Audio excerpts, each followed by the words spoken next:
Hoy en Meticáncer vamos a hablar del tiempo.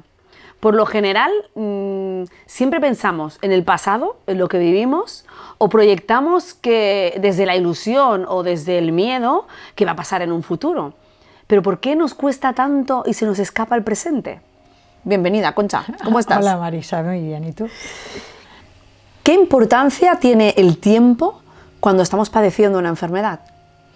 Muchísima.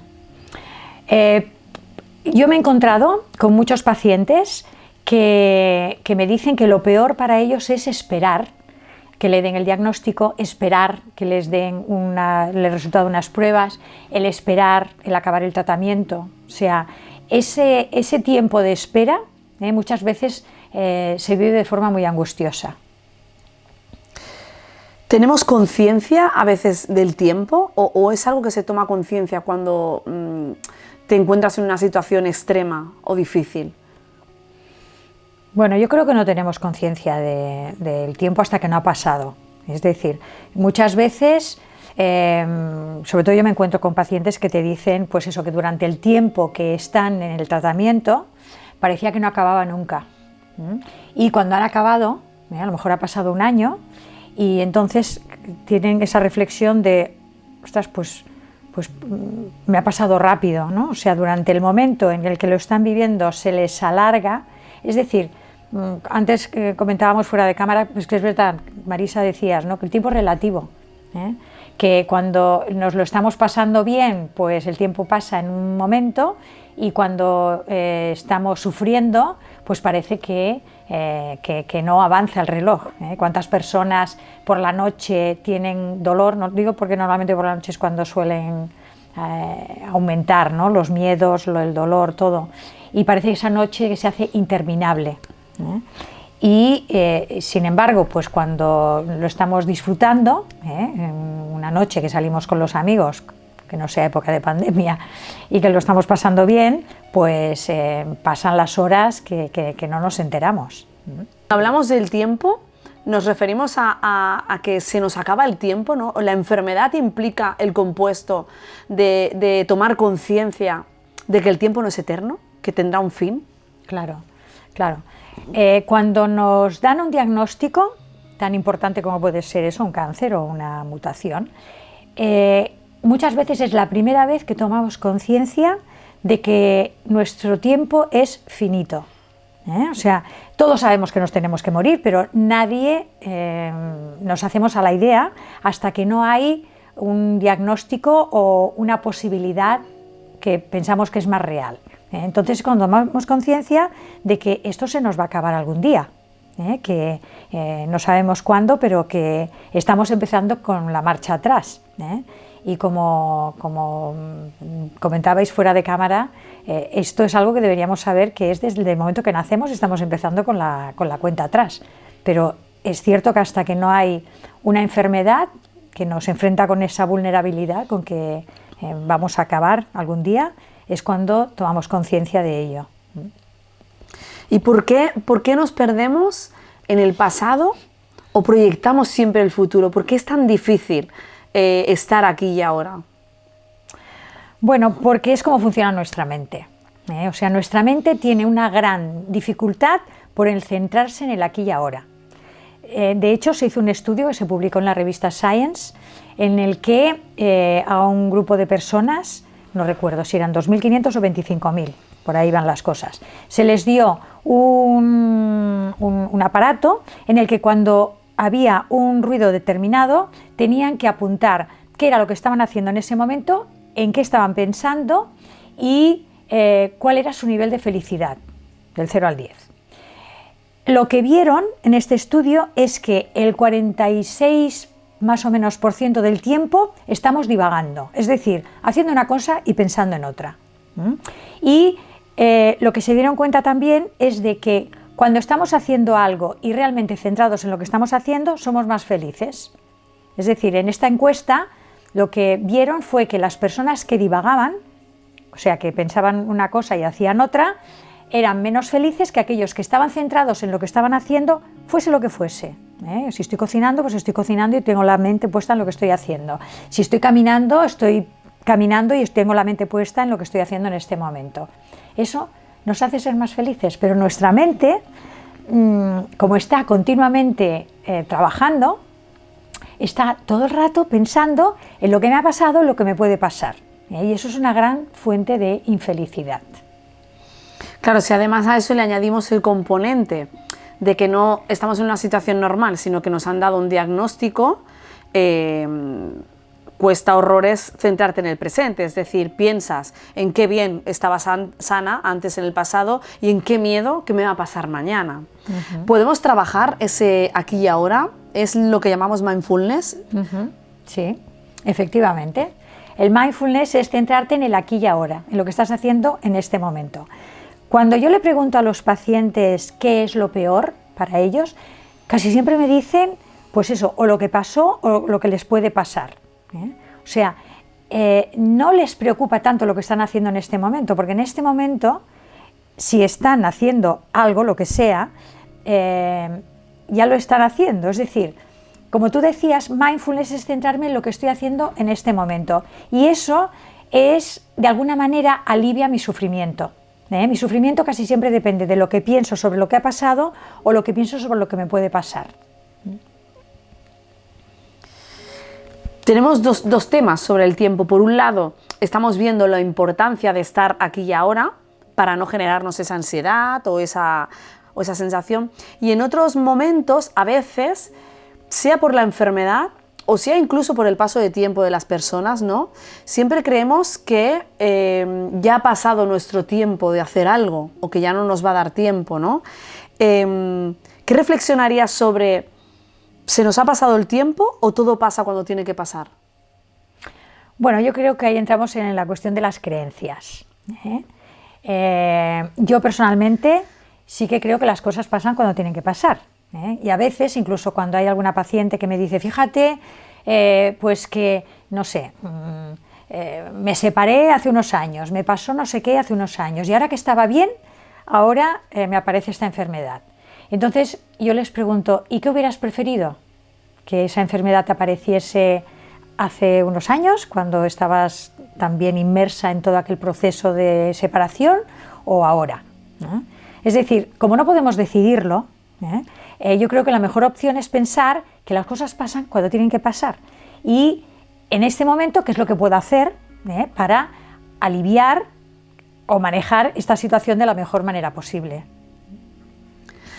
Cuando decimos era el tiempo, era el momento de que ocurriera algo, al margen de las creencias, porque todos podemos tener una creencia X o Y, en tu experiencia, a lo largo de toda tu trayectoria y en casos prácticos con personas que han padecido enfermedad, ¿te has encontrado con muchos casos en los que en la práctica realmente se dan cuenta que padecen cosas o que les pasan cosas en el tiempo? En el tiempo idóneo, ¿no? Como este caso que has dicho anteriormente. Bueno, yo lo que he visto, según mi experiencia, es que la enfermedad nunca es apropiada. Es decir, nunca hay un buen momento. Estemos pasando por lo que estemos pasando, nunca es buen momento. A lo mejor después, cuando ya ha pasado y eres capaz de reflexionar, encuentras un sentido, encuentras un significado. Pero yo no me he encontrado con ninguna paciente que me diga, ¿era este el mejor momento? No, lo que te dicen es, pues no, o porque soy muy joven, o porque tengo ya mucha edad, o porque ahora que me he jubilado, o porque ahora que voy a jubilarme, o porque ahora que estoy trabajando, o sea, nunca es buen momento. La enfermedad es normal, nunca es bien recibida. Digamos que sería una reflexión que hacemos quizá cuando ya ha pasado todo, en vez de mirar la enfermedad y el proceso como con ira o con enfado, pues le sacas un poco el jugo o la explicación, ¿no? Y de alguna manera te compensa. Exactamente. ¿No? Como tú dices, es cuando ya ha pasado todo, cuando empiezas a buscar los pros y los contras, empiezas a buscar justificaciones y te puede dar un cierto alivio, ¿no? Una cierta paz, el pensar que te pasó en el mejor momento que podía pasarte. Hablando de tiempo, utilizando la palabra tiempo, ¿se percibe igual la enfermedad ahora que hace tiempo? No, hay una parte, yo me acuerdo pues que al principio el cáncer se veía más como un estigma, la gente le daba más miedo hablar de ello, lo ocultaba, para que no... era como que... Incluso me había encontrado personas que me decían que si era contagioso, o sea que me acuerdo una señora mayor que me decía que si el hecho de estar con sus nietos les podría transmitir algo, ¿no? O sea, había muchos tabús, la gente no hablaba mucho. Hoy en día yo creo que, por lo menos en mi experiencia, ¿no?, que se ha normalizado más. O sea, gracias a que personas como tú, ¿no?, que habéis abierto puertas, ¿no?, para poder hablar de ello sin tabús, pues hoy en día el poder hablar de cáncer es muchísimo más fácil que hace, no sé, 20 años o 25 años. En todo caso, Concha, le damos muchísima importancia al aquí y ahora, o sea, es lo que más puede ayudar a una persona a gestionar no solo la enfermedad, sino la toma de decisiones, el saber que es portadora o incluso extrapolarlo a la vida real, ¿no? Uh-huh. ¿Qué nos puedes decir de técnicas de mindfulness? ¿Cómo podríamos practicarlo o hacerlo para que realmente nos funcione? Bueno, es muy difícil, porque como decía, la mente está continuamente trabajando y se va del aquí y ahora. Pero hay varias maneras de practicarlo. Hay una manera que es formal, que es aquella pues, de que vas a un centro o en tu casa, buscas un sitio, te pones en una posición cómoda y durante un espacio de tiempo, que puede ser desde 1 minuto a 1 hora si quieres, puedes poner tu atención en la respiración, por ejemplo. Hay otra manera que es más informal y que se trataría pues, de durante el día, en diferentes ocasiones, poner la atención a lo que estás haciendo en este momento. Y eso lo puedes hacer tanto cuando estás comiendo, por ejemplo, poner la atención en la comida que estás comiendo, los olores que tiene esa comida, o sea, utilizar los 5 sentidos, gusto, el olfato, el oído, el tacto. Por ejemplo, si vas por la calle, pues intentar poner la atención en los sonidos que estás oyendo. O si vas por la calle, poner la atención en si estás viendo o no árboles o arbustos a tu alrededor.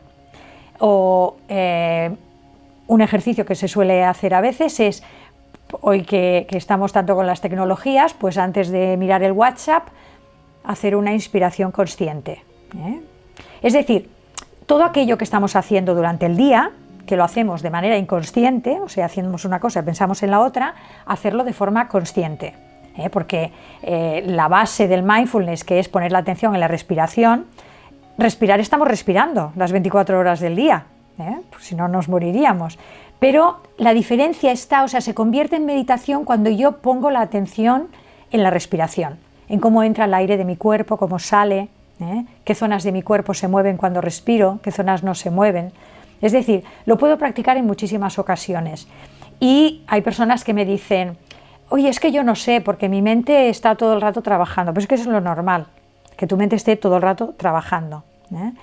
O sea que el simple hecho de que intentes poner la atención en tu respiración en algunos momentos a lo largo del día, repito, puede ser 1 minuto, eso ya es hacer meditación, hacer mindfulness.